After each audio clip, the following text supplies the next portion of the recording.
Sant'Agata, tanti auguri ai Don. Oggi Sant'Agata, santa siciliana, anzi catanese per la precisione, ma il cui culto diffuso anche ovviamente in tante altre zone, anzi diciamo in tutto il mondo cristiano, una santa dei primi secoli. Dice auguri ai Don perché almeno nella nostra tradizione qua popolare ricordo sempre che a Sant'Agata le donne si trovavano si trovano per mangiare insieme, eccetera. E anche se leggendo le notizie, diciamo, chiamiamole ufficiali,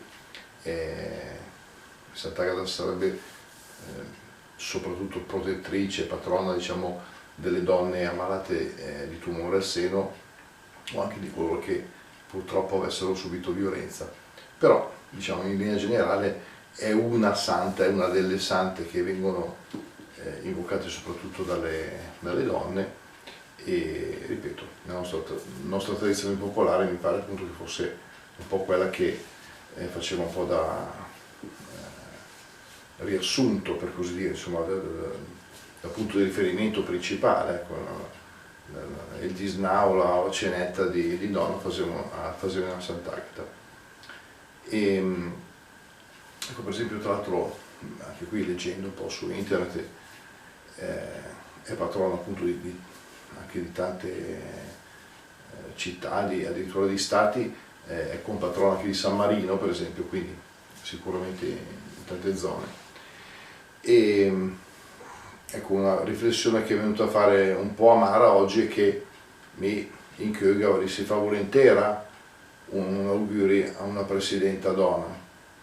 Quando un po' di giorni fa, quando si ragionava sul Presidente della Repubblica, che è stato rieletto, certo facciamo gli auguri anche al neopresidente, anzi al rinnovato Presidente Sergio Mattarella, vedi, tanti dicono ci potrebbe essere un presidente donna, e io ho detto magari, ben venga. Io ho aggiunto, vorrei no che sia, come si suol dire, lo specchietto per le allodole, modo di dire, tanto per riempirsi la bocca, no, sì, ci vorrebbe una donna al Quirinale. E i nomi di donne sono stati fatti, perché sono stati fatti. Elisabetta Belloni, l'altra Elisabetta Casellati, non so, qualcuno aveva citato la ministra Cartabia, donne degne credo come preparazione, come rettitudine morale, eccetera.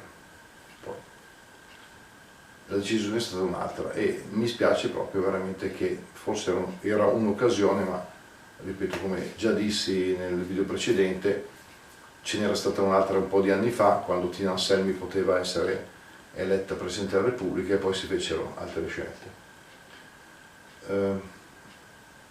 In cui ho anche fatto un'altra scoperta nel senso che ho trovato sempre, navigando come si suol dire in rete, che a Sanremo si svolge il Festival della canzone cristiana, via Teres Medisari, no, anche a Sanremo che è il festival, sia il festival al quale io non ho concesso neanche un minuto di audience, se volete saperlo, ma questo magari ne parlerò in un video successivo quando rifletterò sul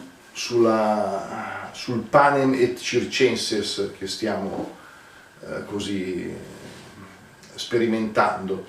Secondo me, sono sempre opinioni personali, poi no, mi pare di vedere questo. Ecco, no, ho saputo che c'era questo, confesso, lo ignoravo, e l'ho scoperto perché ho visto un video di Vittorio Sgarbi, personalità indubbiamente di primo piano dal punto di vista artistico, noto politico, eccetera, che appunto si rivolge a questo festival perché era stato invitato e non ho potuto andarci.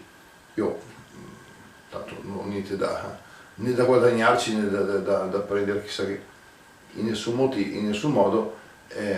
Se vorreste vedere questo video, secondo me è molto interessante, perché rivolgendosi agli organizzatori di questo festival, di cui tra l'altro non sono riuscito a capire dove si riescono a vedere, a sentire le canzoni, ha fatto proprio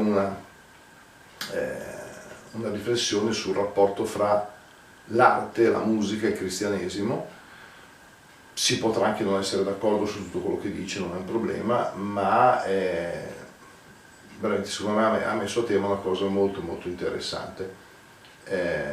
Ecco, quando dici che migliori fai ragionamenti con te sul carriera, no?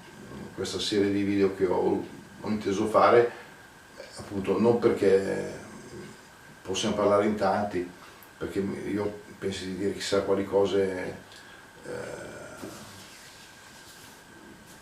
efficaci, interessanti o per forza giuste. Dico il mio pensiero e ritengo, ecco, che per esempio questa presentazione, questa riflessione che ha fatto Sgarbi sia interessante. Vabbè, per il momento vi saluti, diciamo tanti auguri ai don, dopo vi sarà anche un'altra festa per le donne, ricorderemo anche quella, ci mancherebbe altro. Per il che vi facciamo tanti auguri e vi auguro tanto bene a tutti. Ciao ciao a tutti.